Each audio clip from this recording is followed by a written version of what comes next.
Welcome to the arena, where sometimes the hardest part is showing up. My name is Linda McLaughlin. Thank you for being here. When I was looking for someone for my Remembrance Day episode, I came across a friend's father who celebrated his 99th birthday this year. I wanted to share his story as he has seen so much of the past century and has lived through so many major historical events. How does this time of COVID compare? And what helps you carry on through these trying times? Thank you for listening. This is episode 10. Mr. Gohl, I'm so delighted to meet you. 99 years young. You're looking great. Well, everybody tells me how lucky I am to be, how well I am at this age. Yeah, you've seen a lot in your life. But I had a couple of falls. Still weak and I'm sleeping a lot. Good. Well, you earned it. You worked hard all your life. So I get up and walk around quite a bit, and I'm not complaining. Good. I'm well looked after, I can tell you. Yeah, that's good. The people in the condo here that know me think I'm pretty spoiled. Yeah. You got quite a big family. 3 daughters in town, plus the grandkids. I'm pretty well looked after. How many grandkids do you have? And 4 in town here. But in total, how many do you have? 7. 7, my goodness. One's in Ottawa, and 2 are in Whitehorse, and 4 here. Wow. I read your story, and you've lived quite the life. I've had a good life, I think. Yep. Had a good wife, and we did a lot of things together. So, yeah. No, I'm not complaining. I have a little introduction for you, and you tell me if I've missed anything. It's hard to pack your whole life into one introduction, but here goes. Ron Gohl is 99 years young as of August 4th, 2020. He's a son, father, grandfather, and World War II veteran. He wanted to join the Air Force to become a pilot, but because of his poor eyesight, he became a radar mechanic and later a radar operator. Following the war, he held various jobs, finally becoming a teacher and then vice principal and principal before he retired. Various work and training opportunities allowed him to visit or live in most provinces and territories in Canada. He's lived through many of the major historical events we can think of over the last century. And now, during the pandemic, he's had heart surgery, but still lives in his condo under the watchful eye of his children and grandchildren. I am delighted to speak to him today about his life and thoughts about what we're currently living through. Welcome, Mr. Gohl. I'm so pleased to meet you. It's nice to meet you too. My father was the kind of person who could walk into a gas station and figure out the 6 degrees of separation between him and just about anybody. And I realized in reading your story that you, at one point, traveled to northern Alberta, where my family is from. Oh, is that right? Yeah. So at some point, you probably met my father. Maybe. Through the Peace River Desert. Yeah, that's right. I was born in Peace River, actually. Oh, were you? Yeah. My family lives in and around McLennan and High Prairie, and quite a few of them are now in Grand Prairie. So okay, I'm sure at some point. High Prairie was near where I worked. Yes. I worked there for years. Yeah. I knew High Prairie pretty well. That's just amazing. Amazing. Quite a remarkable memory. Your daughter transcribed this story when you were 90 years old. And I mean, I can't remember what I did last week, never mind remembering the names and events of my life 90 years ago. It's just incredible. What do you attribute your incredible memory to? Everything in moderation. And I guess growing up, I had a tough time, so it probably made me a little stronger than most people. I don't know. Tell us a little bit about those times. You grew up at a very difficult time. What was it like for you as a young person? Well, in the Depression, I grew up in a small town, and my father was a grain buyer. And then he lost his job and moved to another small town when I was 5 years old. So I grew up mostly in this small town of Boissevain in southwestern Manitoba. And he didn't have work, so we had no money coming in. He was an American, so he had to become a Canadian citizen to get relief. And then after a while, in 1939, when the war broke out, I was working for a farmer, and then I went to Winnipeg and got a job in Winnipeg for a couple of years and then joined the Air Force. But I ended up being a repeater attendant, which there was a telephone line from the States to Alaska, and every 50 miles there was a booster station. I was the operator of the booster station. And you wanted to become a pilot, is that right, during the war?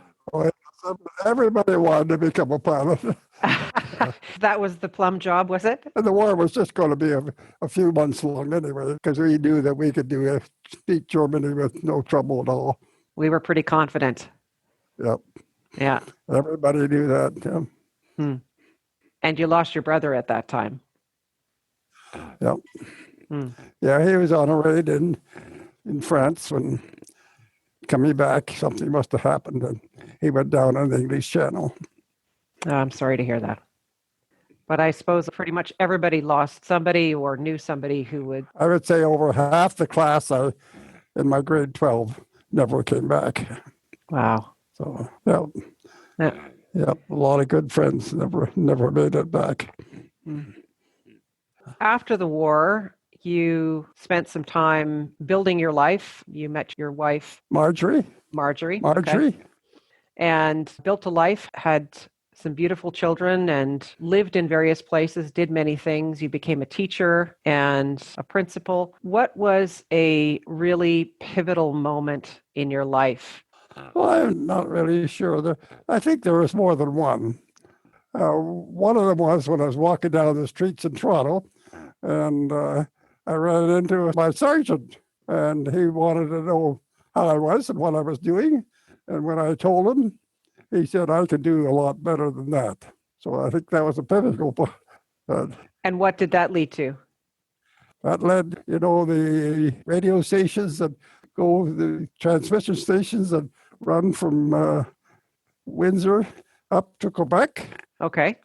I went inspecting the physical parts of those stations, not the electrical part, but the physical part, like how it was standing and what the road was like. And Marge and I traveled quite a few places in Quebec and up in northern Manitoba too. So I've done a few jobs. Yes, you have. And you've lived many different places. You lived in most parts of Canada, or at least traveled there at some point. Yeah, I enjoyed every place I lived to. It sounds like you were what we would call resilient now, in that you learned how to make friends easily. You learned how to pick up and move and make the best of any situation. Most of the time, our friends were in the same position we were, just got married and just bought a house and had a small family and we didn't have much money, and we were pretty well on the same. Yeah. So even when I started to teach at 2,600 a year, that was a lot of money in those days. I saw a letter where you bought a house for $13,900 in 1955. The first house I bought was in Scarborough, Ontario, and I think we paid $5,000 for that. Oh my goodness! I wonder what that house is worth now. About $400,000. Yeah, I would think so. It's in a nice area, I can tell you. Add a few zeros to the end of the 5,000, I would think. My goodness. When you think about what's happening right now with the pandemic. Pretty awful. You see, it doesn't affect me very much, but my grandkids, who should be going to university, they're not. One of them has 2 jobs when she should be down in the States going to university. I think it's too bad. And How does it compare when you think about the major tragedies, the major world events that you've seen in your life? How does it compare to having gone through the war, for example? Well, this is far worse than that was. Hmm. The war was bad enough because there was a lot of things we didn't have. And gee, this is, so much worse. In what way do you think it's worse? Well, during the war, we could travel around, for example. So we can't, so that's one way. Mm-hmm. And we could get together with other people, Mm. and we can't do that now. So those are the two major things that are tough down that we didn't have in those days. I guess the ability to visit your neighbors and see family is pretty important when you're going through a major Yeah, catastrophe. yeah, yeah. So the reason I'm talking to you today is, and what I'm interested in sharing with people is how people live through major life events and show up courageously. How do they come through those major life events and come out the other side, hopefully having grown and learned from that experience? Is there anything that's happened in your life that taught you how to be resilient or that helped you gain some perspective? I think the best thing I learned was when I was working for somebody in the Air Force. They said, never volunteer. And that was really bad. I found out in civilian life, volunteer, the very opposite to what I learned in the Air Force. And when I learned to volunteer, things got better. And how did volunteering teach you that? Well, when I was a vice principal, I used to do more work than I was expected to do as a vice principal. Mm-hmm. And when I was a teacher, I was doing more things with the kids than I really had to do. I think I learned a good lesson that way. What did that give you? Well, more promotions that's why I became a principal, was because they knew that they appreciated what I did. And I knew that when I got to be a principal, I'd try to be a good principal. Mm. And I think a lot of people thought I was, but not everybody. Yes, I suppose everybody has their right to their opinion, eh? Yeah. Yeah. And what about helping those young people? What else did that give you? The nice thing about helping young people was the ones that were really bad and trying to do something with them. And to realize that some of them turned out really well. It was nice to see them grow up and become really well. It sounds like you helped turn their lives around a little bit. Yeah. Thank you so much for this. And I really appreciate you taking the time to speak to me and share your thoughts. Really appreciate Vicki, your daughter, taking care of putting this together. So it's been a real pleasure meeting you and having a conversation with you. Okay, nice knowing you too. All right, you take care. Thank you. Goodbye. When Ron celebrated his 99th birthday this past August, his daughters wanted him to receive 99 birthday cards. Well, he received 191 from friends, family, and his many past students and colleagues. They celebrated his everything in moderation approach to life, his love of water skiing, going to a little horse racing, and his love and support of the people in his life. Ron's beloved wife, Marjorie, sat next to him in her favorite red chair before she passed away 4 years ago. Recently, he said he might like to meet some nice lady to fill that red chair. He's got a new ticker, a winning smile, and a whole lot of optimism. He's quite the catch. Good luck, Mr. Gohl. Thank you for listening. I look forward to sharing my next guest's story of being a successful commercial litigator from a prominent family. She was also a high-functioning alcoholic for decades. We'll talk about how she contributes to the world to sustain her sobriety. Until next time, my name is Linda McLaughlin in The Arena.